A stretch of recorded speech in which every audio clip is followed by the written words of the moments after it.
அன்பான சிம்மராசி நேயர்களே, உங்களுடைய வாழ்க்கையில் இனி வரக்கூடிய காலங்கள் எந்த மாதிரியான மாற்றங்களை கொண்டு வரப்போகுது? உங்களுடைய தொழில், திருமண வாழ்க்கை, குடும்பம், பணவரவு, காதல், படிப்பு, உடல்நலம் மற்றும் மனநிலை எப்படி இருக்கும்? கிரகங்களின் பார்வை மற்றும் இயக்கம் உங்கள் வாழ்க்கையில் எந்த மாதிரியான பலன்களை கொடுக்க போகுது? உங்களுக்கு சாதகமாக இருக்க போகுதா இல்லை கவனமாக இருக்கணுமா? அப்படிங்கிற எல்லா கேள்விகளுக்கும் தெளிவான பதில்களை தெரிஞ்சுக்க இந்த வீடியோவை முழுசாக பாருங்கள். உங்களுக்கு தேவையான நல்ல வழிகாட்டுதல் நிச்சயமாக கிடைக்கும். நீங்கள் எந்த இடத்துல இருந்தாலும் தாராளமான மனப்பான்மையோடு இருப்பீங்க. நீங்கள் சூரியனால் ஆளப்படுறதுனால எப்பவுமே உங்களுடைய வார்த்தைகள் உற்சாகமாகவும் நேர்மறையான எண்ணங்களோடையும் தன்னிச்சையாக செயல்படக்கூடிய திறமையும் உங்ககிட்ட அதிகமாகவே இருக்கும். சிம்ம ராசி மகம், பூரம், உத்திரம் 1ஆம் பாதம் நட்சத்திரக்காரங்களுக்கு இவங்க வாழ்க்கையில எத்தனையோ கஷ்டங்களை எல்லாம் அனுபவிச்சுட்டு இதுக்கு மேல புதுசா நான் என்ன கஷ்டத்தை பார்க்க போறேன் அப்படின்னு எல்லாத்தையுமே சாதாரணமா எடுத்துட்டு கடந்து போகக்கூடிய அனுபவசாலிகளாகவும் இருப்பாங்க. இதுவரைக்கும் உங்க வாழ்க்கையில நடந்த சில பண தடைகளுக்கும் ஆரோக்கியம் இல்லாம போனதுக்கும் என்ன காரணமா இருக்கு அப்படின்னா, சில நட்சத்திரங்கள் வரக்கூடிய நாட்கள்ல நீங்க பணத்தை மற்றவங்களுக்கு கடனா கொடுத்துருப்பீங்க. அதை திரும்ப வாங்க முடியாமல் இப்போ வரைக்கும் மன உளைச்சலுக்கு ஆளாகி தவிச்சிட்ருப்பீங்க. உடம்பு சரியில்லாமல் போய் ஹாஸ்பிட்டலுக்கும் அதிகமான செலவு செஞ்சுருப்பீங்க. இதுக்கெல்லாம் ஒரு ஜோதிட சூட்சமம் இருக்குது. அது என்ன அப்படின்னா, பரணி, கார்த்திகை, திருவாதிரை, ஆயில்யம், பூரம், பூராடம், பூரட்டாதி, கேட்டை, விசாகம், சித்திரை, சுவாதி, மகம் இந்த நட்சத்திரங்கள் வரக்கூடிய நாட்களில் கண்டிப்பாக மற்றவங்களுக்கு பணத்தை கடனாக நீங்கள் கொடுக்கக்கூடாது. எமர்ஜென்சியை தவிர்த்து சிகிச்சைக்காக நீங்கள் மருத்துவமனைக்கெல்லாம் போகக்கூடாது. தவிர்க்க முடியல அப்படிங்கிற பட்சத்தில் நீங்கள் வெளியூர்களுக்கு பிரயாணம் செல்லலாம். இதை மட்டும் நீங்கள் சரியாக செஞ்சிட்டாலே உங்களுக்கு 70% பிரச்சனைகள் தீர்ந்துடும். பணம் கொடுக்கல் வாங்கல்ல பார்த்தீங்கன்னா இது வரைக்கும் உங்களுக்கு தடைகள் எல்லாம் இருந்திருக்கும். இந்த மாதத்தின் பிற்பகுதியில் உங்களுக்கு சாதகமான முடிவுகள் கிடைக்கும். கடந்த சில மாதங்களாக பார்த்தீங்கன்னா உங்கள் வாழ்க்கையில் நடந்த சம்பவங்கள், ஏமாற்றங்கள், துரோகங்கள் எல்லாமே உங்களுக்கு மிகப்பெரிய ஒரு அனுபவத்தை கொடுத்து இருந்தாலும் சில விஷயங்களை எல்லாம் இப்போ வரைக்கும் உங்களால் ஜீரணிக்க முடியல. அதனாலேயே நிறைய நேரங்களில் மனசு வெறுத்து போய் இந்த வாழ்க்கையில் இதுக்கு மேலே நான் என்ன கஷ்டப்பட வேண்டி இருக்கு, எனக்கு இந்த வாழ்க்கையே பிடிக்கல அப்படின்னு சொல்லிட்டு இருப்பீங்க. இப்படி ஒரு வாழ்க்கை எனக்கு அமைஞ்சதுக்கு நான் வாழாமையே இருந்திருக்கலாம் அப்படின்னு கூட நெகட்டிவான எண்ணங்கள் உங்கள் மனசில் வரும். இதுக்கெல்லாம் என்ன காரணம் அப்படின்னு பார்த்தீங்கன்னா, நீங்கள் நினைக்கிறது ஒன்றும் நடக்கிறது ஒன்றுமாக இருந்திருக்கும். நீங்கள் செய்யக்கூடிய ஒவ்வொரு நல்ல விஷயத்தை கெடுக்கிறதுக்கும், உங்கள் முன்னேற்றத்தை தடுக்கிறதுக்கும், உங்களை அவமானப்படுத்துறதுக்கும் இங்கே நிறைய நபர்கள் எல்லாம் முயற்சி பண்ணிட்டு இருக்காங்க. ஆனாலும் அவர்களுடைய சதிகளையும் சூழ்ச்சிகளை எல்லாம் தாண்டி இப்போ வரைக்கும் நீங்கள் ஓரளவுக்கு நல்லா இருக்கீங்க அப்படின்னா உங்ககிட்ட இருக்கக்கூடிய நல்ல எண்ணங்களும் கடவுள் பக்தியும் இதுவரைக்கும் நீங்கள் செஞ்ச நல்ல விஷயங்களும் தான் உங்களை காப்பாற்றி இருக்கு. இதுக்கு முன்னாடி நல்ல உறவுகளாகவும் நண்பர்களாகவும் இருந்தவங்களே உங்களுக்கு சில துரோகங்களை எல்லாம் செஞ்சு உங்க வாழ்க்கையை கெடுக்கணும் அப்படின்னு நினைக்கும் போது யார் நல்லவங்க யார் கெட்டவங்க அப்படின்னு தெரியாம எல்லாரையும் சந்தேகப்படுற மாதிரியான ஒரு சூழ்நிலை இருந்திருக்கும். உங்க வாழ்க்கையில நடந்த சில சம்பவங்களுக்கு அப்புறம்தான் சில நபர்கள் எந்த அளவுக்கு பொறாமையோடவும் வன்மத்தோடவும் இருந்திருக்கிறாங்க அப்படிங்கிறத ஓரளவுக்கு புரிஞ்சிருப்பீங்க. இது எல்லாமே தெரிஞ்சும் கூட நீங்க என்னமோ பண்ணுங்க, உங்க அளவுக்கு எனக்கு சூதுவாது தெரியல, இந்த மாதிரி தெரிஞ்சே மனசாட்சிக்கு விரோதமா தப்பு செய்யறவங்களுக்கு அந்த கடவுள் நிச்சயமா தண்டனையை கொடுப்பாரு அப்படின்னு கடவுள்கிட்ட உங்களுடைய வேண்டுதலை எல்லாம் வச்சுட்டு அமைதியா கடந்து போயிட்டு இருக்கீங்க. உங்க மனசுக்குள்ள எத்தனை ஆதங்கம் இருந்தாலும் இப்ப இருக்கக்கூடிய சூழ்நிலையில தான் உண்டு தான் வேலை உண்டு அப்படின்னு தான் நீங்க போயிட்டு இருக்கிறீங்க. மற்றவங்க மாதிரி இல்லாம கஷ்டத்தையும் கண்ணீரையும் மறைச்சிட்டு வெளியே சந்தோஷமா இருக்கிற மாதிரி நடிச்சிட்டு இருக்கிறீங்க. இந்த வாழ்க்கை உங்களை எப்படி புரட்டி போட்டாலும் முடக்கி வச்சாலும் நீங்க எப்பவும் போல சாதாரணமாவே இருக்கிறதால உங்களை சுத்தி இருக்கிறவங்க எல்லாருமே இவங்களுக்கு என்னப்பா ஓஹோன்னு ஜாலியான வாழ்க்கை வாழ்றாங்க அப்படின்னு சொல்லுவாங்க. ஆனா மனசுல நிம்மதி இல்லாம வயிறார சாப்பிட முடியாம நிம்மதியா தூங்க முடியாம எவ்வளவு கஷ்டப்படுறீங்க அப்படிங்கிறது உங்களுக்கு மட்டும்தான் தெரியும். இந்த மாதிரி உங்க வாழ்க்கையில திடீர்னு ஒரு பிரச்சனை அப்பப்போ வந்துட்டு தான் இருக்கு. அதையெல்லாம் எல்லா இடத்துலயும் நீங்க கடந்து வந்துட்டு தான் இருக்கீங்க. இந்த மாதிரி நீங்களா ஏதோ தட்டு தடுமாறி எந்திரிச்சு நிக்கிறப்போ உங்களை குறை சொல்றதுக்குன்னே நிறைய பேர் தேடி வருவாங்க.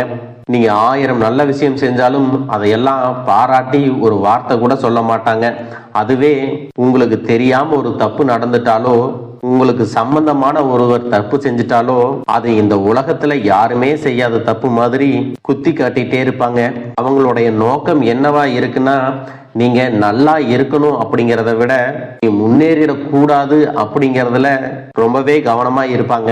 நண்பர்களாக இருந்தாலும் சரி, சொந்தக்காரங்களாக இருந்தாலும் சரி, அவங்க தேவைக்குனா மட்டும் உங்ககிட்ட வந்து பழகுவாங்க. அந்த தேவை முடிஞ்சிச்சு அப்படின்னா உங்களை விட்டு விலகி போயிடுவாங்க. இப்படி மற்றவங்களுக்காக எல்லா விஷயத்தையும் செய்யக்கூடிய உங்களுக்கு ஏதாவது ஒரு அவசரம், ஒரு உதவி தேவைப்படுது அப்படின்னு போய் நின்னா உங்களுடைய சூழ்நிலையை புரிஞ்சுக்காம அவங்க 1000 கேள்விகளை கேட்டுட்டு அதுக்கப்புறமா சின்னதா ஒரு உதவி செய்வாங்க. இதையெல்லாம் நினைக்கும் போது நீங்க எப்படி அவங்களுக்கு உதவி செஞ்சு ஏமாந்திருக்கீங்க அப்படிங்கிறத இப்பதான் புரிஞ்சுப்பீங்க. இந்த வாழ்க்கையில எப்படியாவது முன்னேறணும் அப்படிங்கிறதுக்காக தினம் தினம் கஷ்டப்பட்டு உழைக்கிறவங்க. உங்களுடைய மனசாட்சிக்கு தெரிஞ்சு நீங்க யாருக்கும் எந்த கெடுதலையும் கஷ்டத்தையும் துன்பத்தையும் கொடுத்ததில்லை. ஆனாலும் உங்களுக்கு மட்டும் ஏன் இந்த மாதிரி கஷ்டங்கள் வருது, பிரச்சனைகள் வருது அப்படின்னு பார்த்தீங்கன்னா, நீங்க நல்லவங்களா தான் இருக்கீங்க, நல்ல விஷயங்களை தான் செய்யறீங்க. ஆனாலும் உங்களை சுத்தி இருக்கக்கூடிய மனிதர்கள் அந்த மாதிரி நினைக்கிறது இல்ல. நீங்க என்னதான் பிரச்சனைகளை எல்லாம் தவிர்த்துட்டு வந்தாலும் ஏதாவது ஒரு சூழ்நிலையில பிரச்சனையும் கஷ்டமும் உங்களை தேடி வந்துட்டு தான் இருக்கு. ஆனா இனி வரக்கூடிய நாட்கள்ல உங்களுக்கு சந்தோஷத்தையும் மன மகிழ்ச்சியும் கொடுக்கக்கூடிய ஒரு காலகட்டமா இருக்க போகுது. இது நாள் வரைக்கும் பார்த்தீங்கன்னா உங்க வாழ்க்கையில் நடந்த கெட்ட விஷயத்தை எல்லாமே மறந்துருங்க. இனி வரக்கூடிய நாட்கள்ல உங்களுக்கு எப்படிப்பட்ட நன்மைகள் எல்லாம் கிடைக்க போகுது, எந்த இடத்துல நீங்க கவனமா இருக்கணும் அப்படிங்கிறத நீங்க மனசுல வச்சுக்கணும். மார்ச் மாதத்துல சனியினுடைய வக்ர நிவர்த்தியும், குருவினுடைய பயிற்சியும், சுக்கிர பயிற்சியும், சூரிய பயிற்சி, ராகு கேது பயிற்சிகள் அப்படின்னு கிட்டத்தட்ட 5 பயிற்சி பலன்கள் எல்லாமே உங்களுக்கு இந்த 2026ஆம் ஆண்டுல முழுமையான பலன்களை கொடுக்க போறாங்க. அதனால இந்த காலகட்டங்கள்ல எதையெல்லாம் நீங்க இழந்துட்டோம், எதையெல்லாம் நீங்க மீட்டெடுக்கணும் அப்படின்னு நினைக்கிறீங்களோ அதுவெல்லாம் நிச்சயமா உங்களுக்கு கிடைக்க போகுது. சுக்கிர பயிற்சிகள் மூலமாக உங்களுக்கு பொருளாதாரத்துல நல்ல முன்னேற்றம் ஏற்பட போகுது. பெற்றோர்களுடைய உடல் நலத்துல கவனம் தேவை. இதுவரைக்கும் உங்களுடைய பணம் ஹாஸ்பிட்டல் செலவுகளுக்கோ, கடனுக்கு வட்டி கட்டுறது, வண்டிகள் பழுதாகி அதுக்காக செலவு செய்கிறது, மற்றவங்களுக்கு பணம் கொடுத்துட்டு அந்த பணம் திரும்ப வராம கஷ்டப்பட்டது, இந்த மாதிரியான சம்பவங்கள் எல்லாம் நடந்திருக்கும். இதற்கு பிறகு நீங்க பணத்தை சுப செலவுகளுக்காக செய்யணும். நல்ல விஷயங்களுக்கு பணத்தை செலவு செய்யும் போது உங்களுடைய கடன் சுமை பாதிக்கு மேல குறையும். தாய் வழியாக ஆதரவு கிடைக்கும். தொழில் செய்யக்கூடிய இடத்துல உங்களுடைய திறமைகள் வெளிப்படும். வேலை செய்யக்கூடிய இடத்துல உங்களுடைய உயர் அதிகாரிகளின் ஆதரவு உங்களுக்கு திருப்தியாக இருக்கும். சுப செய்திகள் எல்லாமே உங்களை வந்து சேரும். பூமி வாங்கக்கூடிய யோகம் உண்டு. வீடு கட்ட ஆரம்பிச்சு அந்த வேலைகள் பாதியில நிக்குது அப்படின்னா அந்த வேலைகள் எல்லாமே உங்களுக்கு சிறப்பா முடியும். உடன்பிறப்புகளின் திருமண முயற்சிகள் கைகூடும். புதிய வாகனங்கள் வாங்குறதுல ஆர்வம் காட்டுவீங்க. தொழில எதிர்பார்த்ததை விட கூடுதலான லாபம் கிடைக்கும். ஆரோக்கியம் சீராகி உற்சாகத்தோட எல்லா வேலையும் செய்வீங்க. அரசு வேலைகள்ல இருக்கிறவங்களுக்கு மேலதிகாரிகளுடைய ஆதரவு கிடைக்கும். உங்களை விட்டு விலகி சென்ற சொந்தங்கள் எல்லாமே திரும்ப வந்து சேருவாங்க. சகோதர ஒற்றுமை வலுப்படும். நிழல் கிரகங்களான ராகு கேது பயிற்சியில பாத்தீங்கன்னா உங்களுக்கு மறக்க முடியாத சில சம்பவங்கள் எல்லாமே உங்களுடைய வாழ்க்கையில் நடக்கும். இந்த காலத்துல குடும்பத்திலையும் தொழிலையும் நீங்க கூடுதலான கவனத்தை செலுத்தணும். உங்களுடைய கடின உழைப்பால லட்சியத்தை அடையணும் அப்படிங்கறதுக்காக ஒரு பிளான் போட்டு வச்சிருப்பீங்க. அதுவெல்லாம் உங்களுக்கு கையில கிடைக்கிற நேரத்துல சில தாமதங்கள் ஏற்படும்.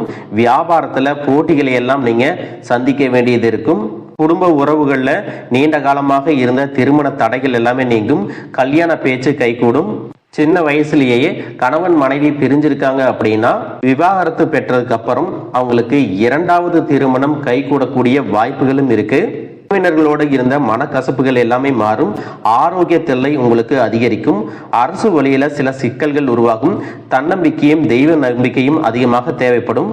இந்த காலகட்டத்தில் ஆரம்பத்தில் உங்களுடைய வளர்ச்சிக்கு காரணமாக இருந்தவர்களே உங்களுடைய வளர்ச்சியை பார்த்து பொறாமப்பட்டு எதிரிகளாக மாறக்கூடிய சூழ்நிலையும் இருக்கும். இப்படி இன்பமும் துன்பமும் கலந்து வரக்கூடிய உங்களுடைய வாழ்க்கையில உங்களுக்கு நல்ல பலன்கள் கிடைக்கணும் அப்படின்னா வடக்கு நோக்கி இருக்கக்கூடிய அம்பிகையை நீங்க வழிபடலாம். குடும்ப தலைவர்களுக்கு குடும்ப உறுப்பினர்களாலேயே சில தவறான புரிதல் மற்றும் அளவுக்கு அதிகமான சிந்தனையால மன அழுத்தம் அதிகமாகி உடல் ஆரோக்கியம் பாதிக்கப்படும். உடல் பருமன் அதிகமாகக்கூடிய சூழ்நிலை இருக்கு. சின்ன சின்ன விஷயத்துக்கெல்லாம் கோவப்படுவதை தவிர்த்துக்கணும். இந்த மன அழுத்தத்தை குறைக்கிறதுக்கு ஆன்மீக வழிபாடு அவசியம். தியானம் செய்யறது, யோகா பண்றது, தன்னுடைய உடல் நலம் எவ்வளவு அவசியம் அப்படிங்கிறத சுயமா புரிஞ்சுக்கிறதன் மூலமாக இந்த பிரச்சனைகளை எல்லாம் தவிர்க்கலாம். நீங்க கணவனாக இருந்தாலும் சரி, மனைவியாக இருந்தாலும் சரி, உங்களுடைய வாழ்க்கை துணை மேல அதிகமா அன்பு காட்டுங்க. அவங்க எந்த விஷயத்தை செஞ்சாலும் அதுல இருக்கக்கூடிய நல்ல விஷயத்தை சொல்லி பாராட்டுங்க. சில நேரத்தில் உங்களுக்காகவே அவங்க மெனக்கெட்டு ஏதாவது ஒரு விஷயத்த செய்வாங்க.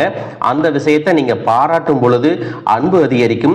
அன்பு அதிகரிச்சுன்னா சின்ன சின்ன குறைகள் கூட உங்க 2 பேருக்குமே தெரியாது. குழந்தைகளுக்காகவும் குடும்பத்திற்காகவும் அதிக முக்கியத்துவம் கொடுத்து நேரத்தை செலவிடுங்க. கணவன் மனைவிக்கிடையே அந்யோன்யம் அதிகரிக்கும்.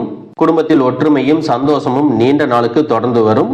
தொழிலை பொறுத்த வரைக்கும் நீங்க செய்யக்கூடியது சின்ன தொழிலாக இருந்தாலும் சரி, பெரிய தொழிலாக இருந்தாலும் சரி, எதிர்பார்த்த அளவுக்கு லாபம் கிடைக்காம ஒரு மந்தமான சூழ்நிலை இருந்திருக்கும். இதற்கு பிறகு நல்ல நல்ல வாடிக்கையாளர்கள் கிடைப்பாங்க, உண்மையான வேலையாட்கள் கிடைப்பாங்க. நீங்க எதிர்பார்த்த மாதிரி நல்ல லாபம் கிடைக்கும். புதிய கிளைகளை எல்லாமே தொடங்குவீங்க. வங்கிகளிடமிருந்து உங்களுக்கு நிதி உதவி கிடைக்கும். பணப்புழக்கம் அதிகரிக்கும். வாடகை இடத்துல இருக்கிறவங்க புதிய இடங்களை வாங்குவீங்க. சிலருக்கு பார்த்தீங்கன்னா வேலை செய்யக்கூடிய இடத்துல வேலை செய்யறவங்களோட சின்ன சின்ன பிரச்சனைகள் வரும். செய்யாத தவறுகளுக்கு பழி ஏத்திக்கிற மாதிரி இருக்கும். தெரிஞ்ச சிலர் அவங்களுடைய உழைப்பை திருடுவாங்க. உங்களுடைய திறமைகளுக்கும் உண்மையான உழைப்புக்கும் மதிப்பு கொடுக்க மாட்டாங்க. இதனாலேயே இந்த வேலையில தொடரலாமா இல்லை வேற வேலைக்கு போகலாமா அப்படின்னு 2 விதமான மனநிலை இருந்துட்டு இருக்கும். இந்த மாதிரியான குழப்பமான சூழ்நிலையில அவசரப்பட்டு எந்த முடிவுகளையும் எடுக்காம நிதானமா யோசிச்சு முடிவுகளை எடுக்கும் போது அதுவெல்லாம் உங்களுக்கு நல்ல பலன்களை கொடுக்கும். அரசு வேலைகள் மற்றும் போட்டித் தேர்வுகளுக்கு படிச்சுட்டு இருக்கிறவங்களுக்கு உங்களுடைய விடாமுயற்சி மற்றும் கவனச்சிதறல் இல்லாம தொடர்ச்சியாக பயிற்சி செய்யும் பொழுது இந்த 2026ஆம் ஆண்டுல நிச்சயமாக அரசு வேலை கிடைக்க போகுது. தவறான நண்பர்களுடைய சேர்க்கை வந்துச்சுன்னா தேவையில்லாத போதை பழக்கத்திற்கு அடிமையாகிறதும், கஷ்டப்பட்டு உழைச்சு சம்பாதிச்ச பணத்தை தவறான இடங்கள்ல முதலீடு செஞ்சு ஏமாறக்கூடிய வாய்ப்புகளும் அதிகமாக இருக்கு. அதனால நண்பர்களை தேர்ந்தெடுக்கும் பொழுது உங்களுக்கு கூடுதலான கவனம் ரொம்பவே முக்கியம். புதிய தொழில் மற்றும் முதலீடுகள் செய்யும் பொழுது அது நல்லதா கெட்டதா அப்படின்னு எல்லா இடத்துலையும் ஆராய்ஞ்சு பார்த்து முடிவெடுப்பது உங்களுக்கு நல்ல பலன்களை கொடுக்கும். என்னதான் உங்களை வீழ்த்தணும், உங்களை தோற்கடிக்கணும், உங்களை கெடுக்கணும் அப்படின்னு எத்தனை பேர் முயற்சி செஞ்சாலும் அந்த முயற்சிகளை எல்லாம் தோற்கடிப்பீங்க. அவங்கள நீங்க ஜெயிச்சு வருவீங்க. போலியான உறவுகள் மற்றும் விரும்பத்தகாத நபர்கள் உங்களை விட்டு விலகி போவாங்க. புதிய நண்பர்களுடைய சேர்க்கை உங்களுக்கு ஆறுதலை கொடுக்கும். இந்த மாதிரி புதுவிதமான மாற்றங்கள் எல்லாமே உங்க வாழ்க்கையில நடக்க போகுது. வாழ்க வளமுடன், வாழ்க பல்லாண்டு.